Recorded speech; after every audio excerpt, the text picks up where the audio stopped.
First Person is produced in cooperation with the Far East Broadcasting Company, who rejoice in the stories of changed lives through the power of Jesus Christ. Learn more at FEBC.org. Jesus was involved in creation. He created you and I. He understands things about us. And the thought that occurred to me is, might Jesus be leveraging how he designed us in his communication?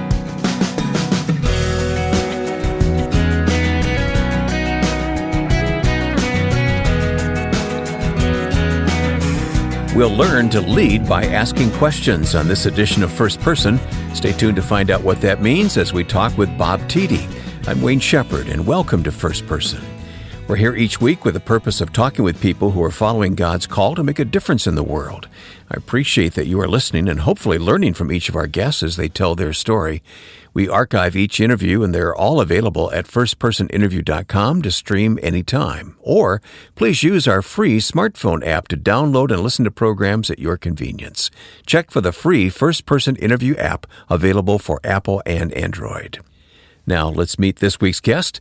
Bob Tiede has been involved in ministry for many years, and along the way has learned some valuable lessons about leadership, specifically how asking the right questions leads to great results. Bob is a longtime friend, and when we talked on the phone recently, I asked him about his record of service with Cru, formerly known as Campus Crusade for Christ.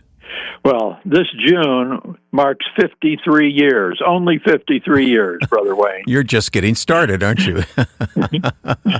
Oh, when we joined in 1971, Bill and Vanette Bright had only been on staff 20 years. It was founded in 1951 at UCLA, but since we were 22 at the time, 20 years seemed like an eternity. That's right, yeah. And we blew by that so long ago. Yeah. I have a very fond memory, Bob, of being with you when you worked with Josh McDowell and we were doing radio together, of being with Bill Bright and interviewing Dr. Bright at a hotel room. I think it was probably in Dallas, I'm not sure. But I have a picture somewhere of that time together. We've had a lot of great memories. Oh, we have. There were so many great people, but Bill Bright certainly was a great interview, a great time. Always great to spend time with him. Yeah. So where did it start with Cru for you? Were you actually on a campus? Graduated from high school in 1967.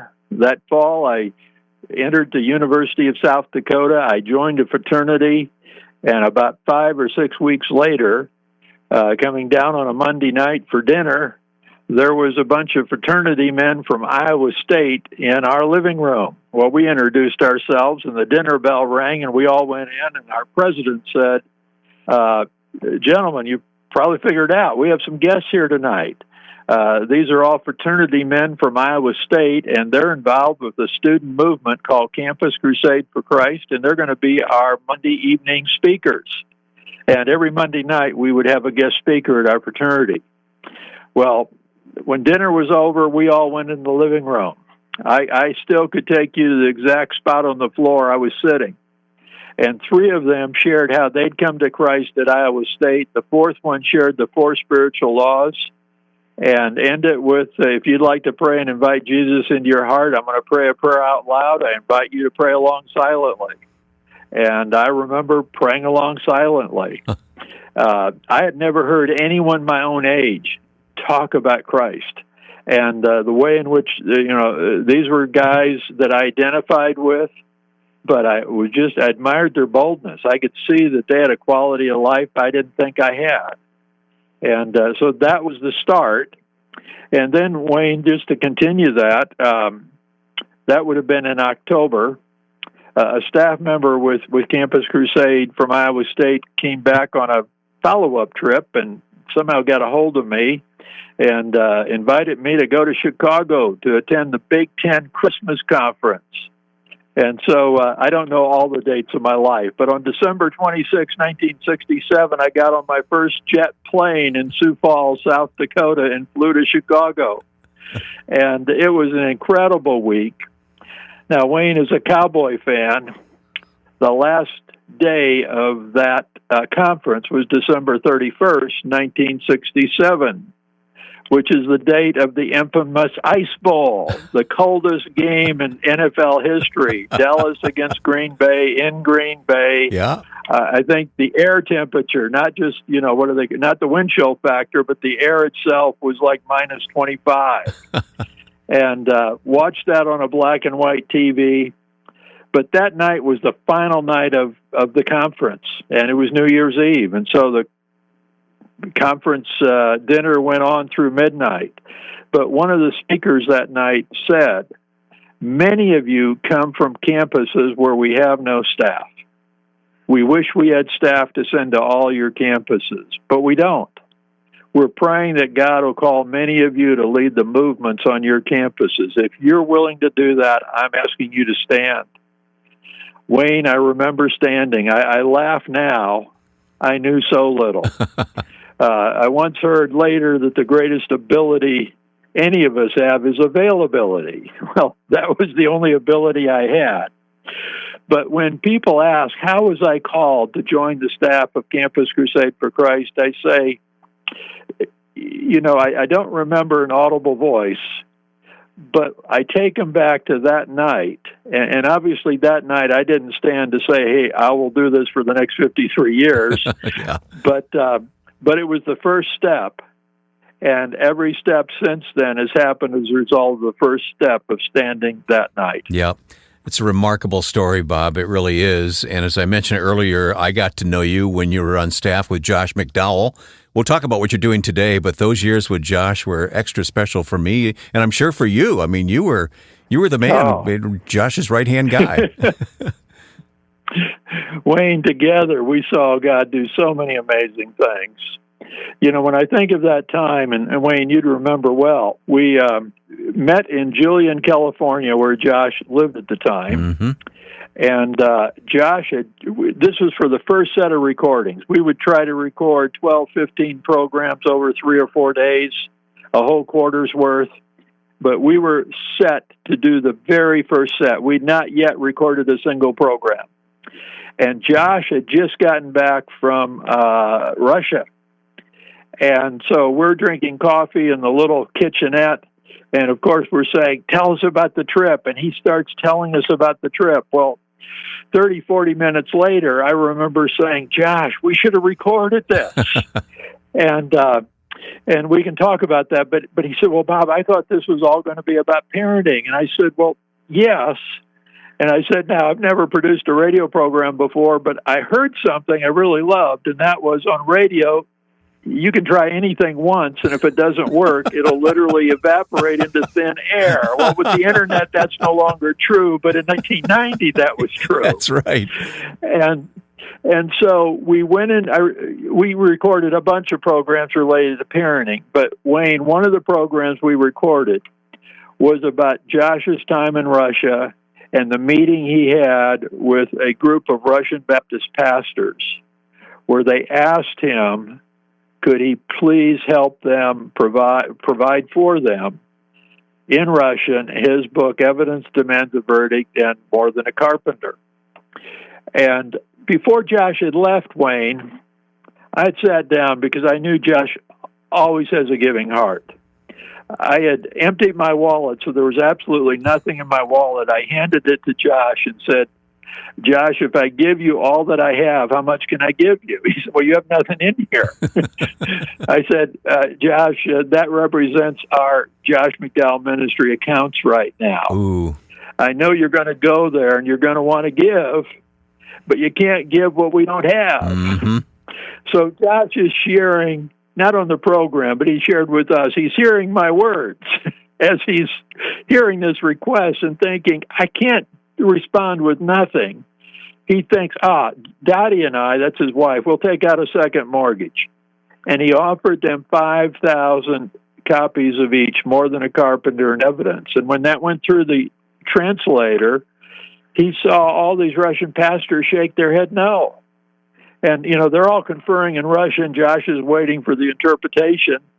And when he hears it, they're saying, you just don't understand. We need a minimum, if I remember right, of 50,000 Russian Evidence That Demands a Verdict book and 250,000 more than a Carpenter books.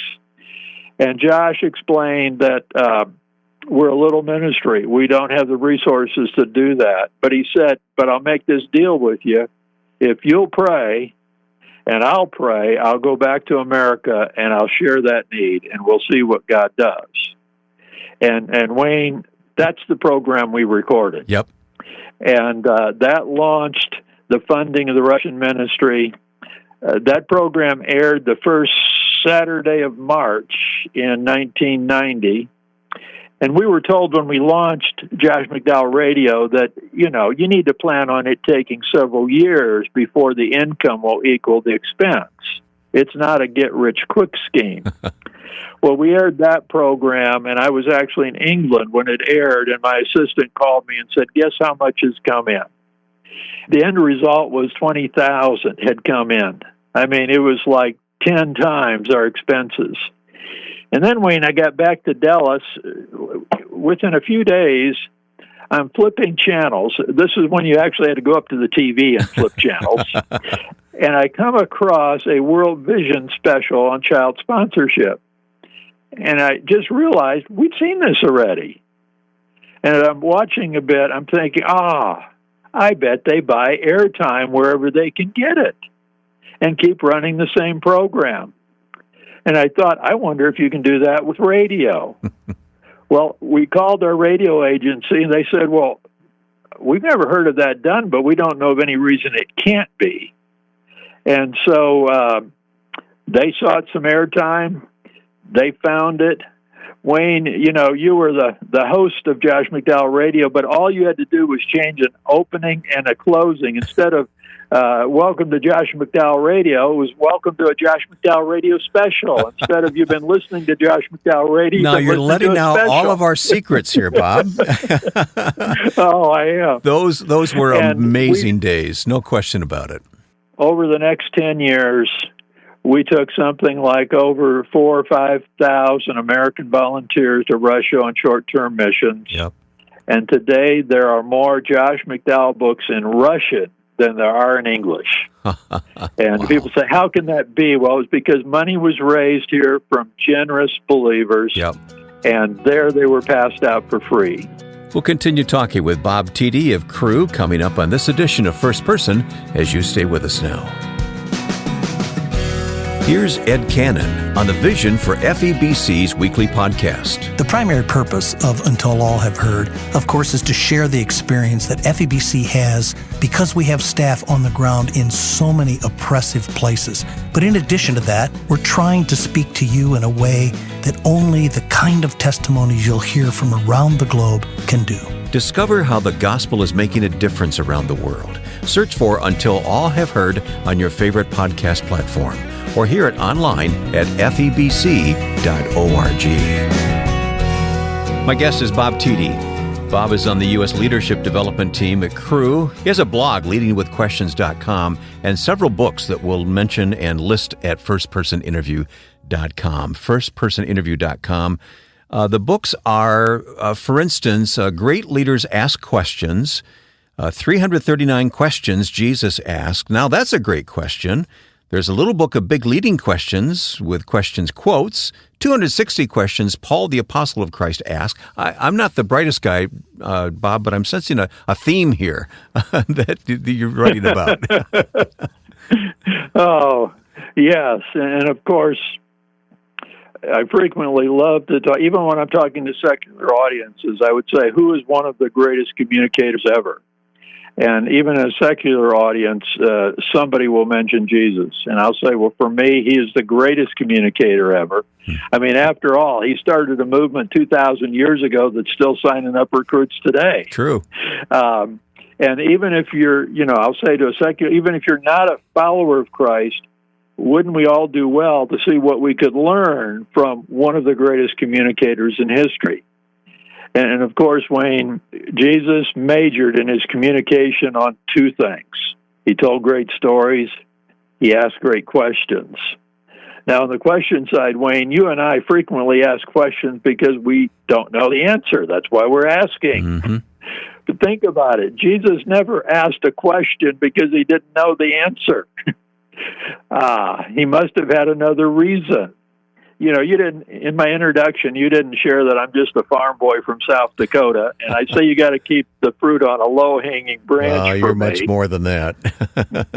But one day I had this deep thought, and that was, wouldn't we imagine that the person who can write a complicated computer program with all the code might be the one who would best know how to make full use of that program?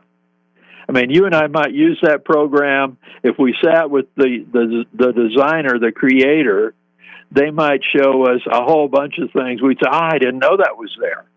Well, at any rate, I was thinking, of course, we celebrate Christmas, Jesus coming to earth, but we know the scriptures clearly state Jesus has existed forever and that Jesus was involved in creation. He created you and I. He created people. He designed us. I mean, he understands things about us that no one yet has figured out. And the thought that occurred to me is, might Jesus be leveraging how he designed us in his communication? And what's fascinating, Wayne, when you and I hear a great story, without writing it down, without saying, man, I need to write this down and memorize it so I could share it later, stories are just sticky. We hear them, we remember them. Yes. Yeah. Yes, Jesus knew that when he shared the story of the Good Samaritan or the prodigal son, that people would leave remembering. Well, of course. But then, when it related to questions, here was the thought. Jesus obviously wanted to see people changed. He wanted to see you and I changed. Did he know that asking us a question that would allow us to come up with the answer to his question had a greater likelihood to change us than if he said, let me tell you? Mm-hmm. And it's like, well, of course, in asking questions, again, you and I aren't Jesus, but we can benefit from following the communication principles of telling stories. And instead of saying to people, hey, Wayne, let me tell you what you need to do, hey, Wayne, what do you think here?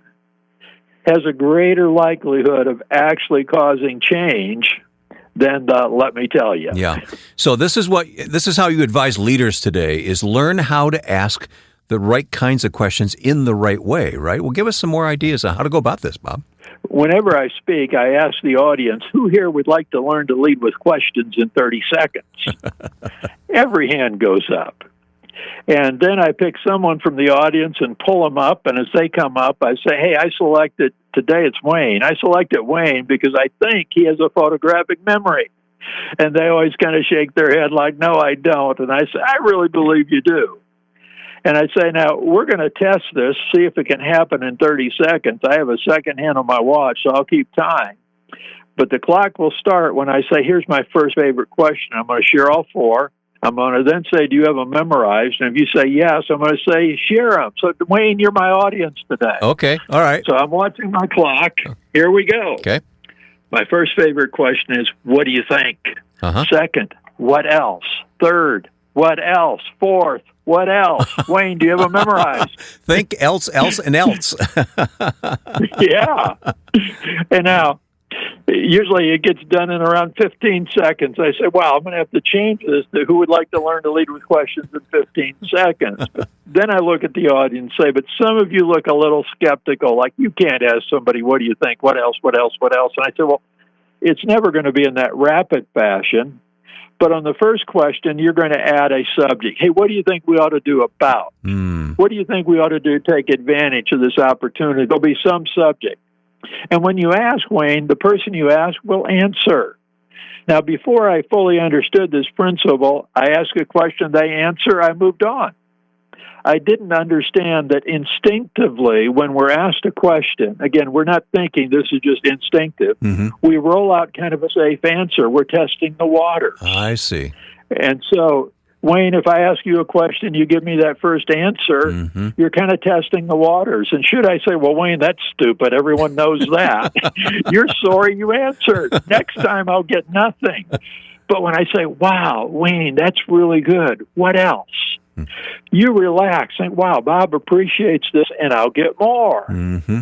And then, instead of moving on, when you pause again, I'm likely to grab a pen and say, Wayne, I've got to take notes. This is so good. Please continue. What else? And you'll give me more. And what I discovered, it's actually the third and fourth question that gets to their gold nugget, their very best thought. Remember, the promise of this was, who would like to learn to lead with questions in 30 seconds? Well, if you've been a leader who only leads by telling, just with these 4 questions in your next meeting with a staff member one-on-one or with your staff around the conference table, whatever the topic is, but just saying, here's the situation. What do you think we ought to do here? And when they give you that first answer, wow, that's good. Say more. What else? Wow, I'm taking notes now. Please continue.